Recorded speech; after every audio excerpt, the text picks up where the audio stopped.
Awake. This time I know where I am. The familiar hum of the bathroom extractor fan brings me back to the world of the living.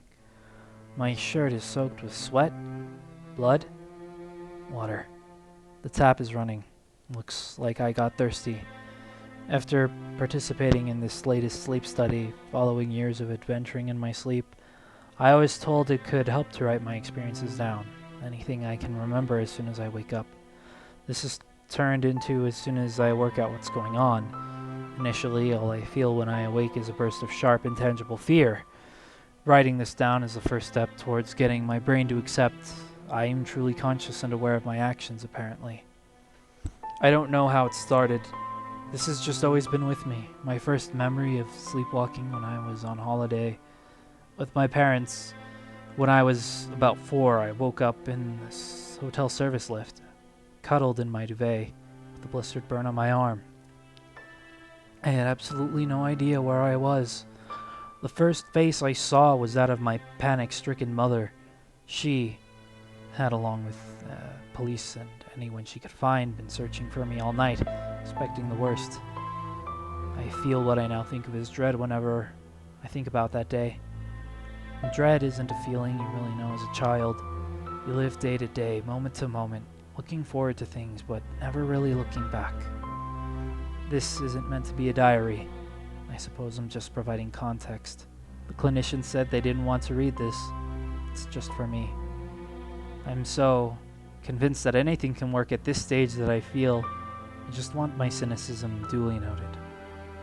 When you live life where your partner has to move rooms, then eventually move out with your son and disappear from your life because they cannot live with the sleeping you, anything is worth a try. Awake. This time it took much longer to figure out where I was, sitting outside my childhood school, a 10-minute walk from my house. Dread, fear, freezing. I've started sleeping fully clothed following an episode where I woke up half naked in a railway station. Little consolation when it's mid-December. The dream everyone has where they're in public, having forgotten their clothes. Yeah, I've lived it. I need to think of a new way to keep myself from unlocking the front door. Thought of walking about the streets at night, completely unaware of my actions, even in this quiet town, is frankly terrifying. Maybe combination lock? Would it really be possible for my unconscious mind to remember a combination? If I find the key despite hiding it from myself, maybe it's possible. Anyway, note to self in hindsight, the cutlery drawer was a terrible place to hide the key. My hands are riddled with fine cuts, like I've been raking through thorny undergrowth or losing a fight to a pit of tiny nails. Awake on the sofa. It's been so long since I've woken up anywhere without feeling intense pain in some part of my body, cramped up on a bench, maybe having stood for 8 hours straight, huddled in the shower under cold water, feeling and looking like I wrestled bears. The fear eased so much more quickly today, I even remember part of a dream. The pills they gave me are supposed to make me dream more, taking me away from the deep sleep in which sleepwalking occurs. The dream wasn't pleasant.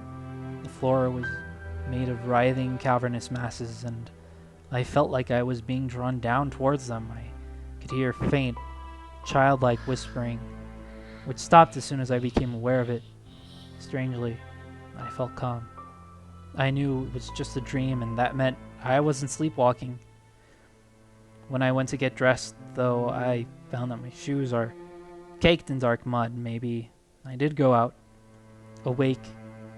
It has been 3 days since I've been fully conscious, at least sure enough that I am awake to write anything here. Something has changed. The dread won't leave. I think something terrible has happened. I've suffocated. I can't have done what I think I have.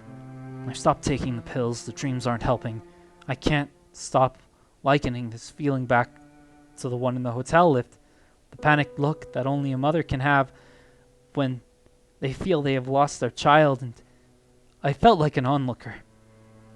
Felt like I didn't understand her pain, her fear. All I could feel was my own. The whispering, crying, I followed it last night. Not for the first time, it drew me further and further down a rugged path in the woods behind the house.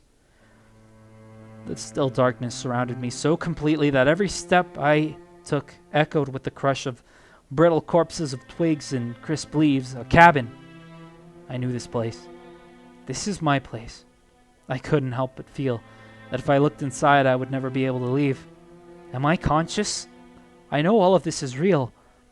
I have unlocked what feels like bolt after bolt, lock after lock. 1562, 1908, 2016. Click, click, click. Slowly, I shifted the heavy wooden door. Shuffling rats? A dank miasma of disturbed air fills my lungs. The weathered hollow face looking back at me is the same face, the same look that 4-year-old child in the lift. Older now. Please, I want to go home. Dread. Incapacitating fear. This is where I kept it. I know now. They're not trying to stop my sleepwalking. They're trying to make me remember. Awake?